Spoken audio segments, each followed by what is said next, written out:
MPM Shivaprakash. ವೀಕ್ಷಕರೇ, ಇದು ಉತ್ತರ ಕರ್ನಾಟಕದ ಜನತೆ. Namaste, I'm Satvik, grandson of Shri MP Prakash, ex-Deputy Chief Minister of Government of Karnataka ರಾಜ್ಯದ ಮಾಜಿ ಉಪಮುಖ್ಯಮಂತ್ರಿಗಳಾಗಿದ್ದ ದಿವಂಗತ MP ಪ್ರಕಾಶ್ ಅವರ ಪುತ್ರಿ ಸುಮಾ ವಿಜಯ್ ಅವರ ಸುಪುತ್ರ ಸಾತ್ವಿಕ್ ವಿ ಹಿರೇಮಠರವರು ಉನ್ನತ ವ್ಯಾಸಂಗಕ್ಕಾಗಿ ಅಮೆರಿಕದ ಬೋಸ್ಟನ್ಗೆ ತೆರಳಿದ್ದ ಸಂದರ್ಭದಲ್ಲಿ ಭಾರತ ಸರ್ಕಾರದ ಪ್ರತಿಪಕ್ಷದ ನಾಯಕರಾದ ರಾಹುಲ್ ಗಾಂಧಿಯವರನ್ನು ಭೇಟಿಯಾದ ಒಂದು ಅದ್ಭುತವಾದ ಗಳಿಗೆಯನ್ನು ನಮ್ಮ ವಾಹಿನಿಯೊಂದಿಗೆ ಅವರು ಹಂಚಿಕೊಂಡಿದ್ದಾರೆ. ಇದೇ ತಿಂಗಳು 22 ಏಪ್ರಿಲ್ 2025ರಂದು ಭೇಟಿಯಾದ ಗೌರವ ನನಗೆ ಲಭಿಸಿತು ಎಂದು ಸಾತ್ವಿಕ್ ವಿ ಹಿರೇಮಠರವರು ನಮ್ಮ ಸುದ್ದಿವಾಹಿನಿಯೊಂದಿಗೆ ಸಂತಸವನ್ನು ಹಂಚಿಕೊಂಡಿದ್ದಾರೆ.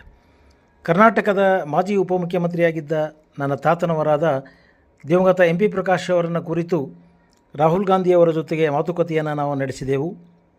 ಅವರು ಭಾಳ ಅತ್ಯಂತ ಗೌರವದಿಂದ ನಮ್ಮ ತಾತನವರನ್ನು ನೆನಪಿಸಿಕೊಂಡಿದ್ದು ನನಗೆ ಸಂತೋಷವನ್ನು ತಂದಿದೆ. ಹೂವಿನ ಹಡಗಲಿ ಮತ್ತು ಬಳ್ಳಾರಿ ಭಾಗದ ಅಭಿವೃದ್ಧಿಯ ಕುರಿತಂತೆ ನನ್ನೊಡನೆ ಅವರು ಚರ್ಚೆ ಮಾಡಿದ್ದು ನನಗೆ ಭಾಳ ಸಂತೋಷವನ್ನು ತಂದಿದೆ ಎಂದು ಸಾತ್ವಿಕ್ ವಿ ಹಿರೇಮಠ ಅವರು ಹೇಳಿಕೊಂಡಿದ್ದಾರೆ. ನಾನು ಅಮೆರಿಕಾದಲ್ಲಿ ಮಾಸ್ಟರ್ಸ್ ವಿದ್ಯಾರ್ಥಿಯಾಗಿ ಅನುಭವಿಸುತ್ತಿರುವ ಶೈಕ್ಷಣಿಕ ಪ್ರಗತಿಯ ಬಗ್ಗೆ ವಿಚಾರಗಳನ್ನು ಹಂಚಿಕೊಳ್ಳಲು ಅವಕಾಶ ದೊರಕಿತ್ತು. ಇಂಡಿಯನ್ ಓವರ್ಸೀಸ್ ಕಾಂಗ್ರೆಸ್ನ ಅಧ್ಯಕ್ಷರಾದ ಸ್ಯಾಮ್ ಪಿತ್ರೋಡ್ ಹಾಗೂ IOC ಅಧ್ಯಕ್ಷರಾದ ಮೊಹಿಂದರ್ ಸಿಂಗ್ ಅವರನ್ನು ಕೂಡ ಭೇಟಿಯಾದಿದ್ದು ನನಗೆ ಭಾಳ ಸಂತೋಷವನ್ನು ತಂದಿದೆ.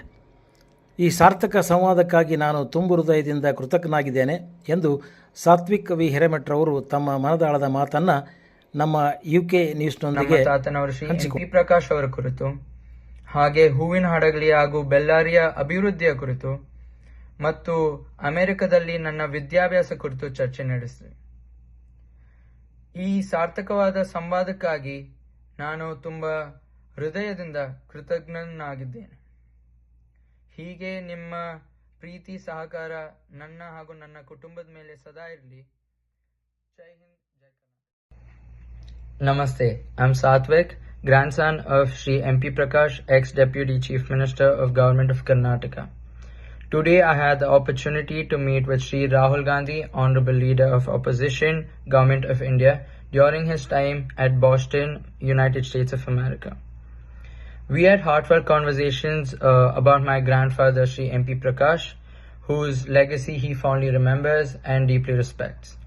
We also spoke about the developments made in Huvin Hadagali and Bellary district of Karnataka.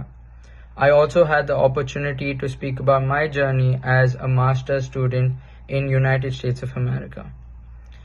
I also am grateful to have met with Shri Sam Pitroda, who is the chairman of Indian Overseas Congress, Mr. Mohinder Singh, who is the president of Indian Overseas Congress, and special mention to Dr. Aarti Krishna, who is the secretary of Indian Overseas Congress, who made this happen. Really grateful for this meaningful exchange and inspired by the vision for India's future. Jai Hind, Jai Karnataka.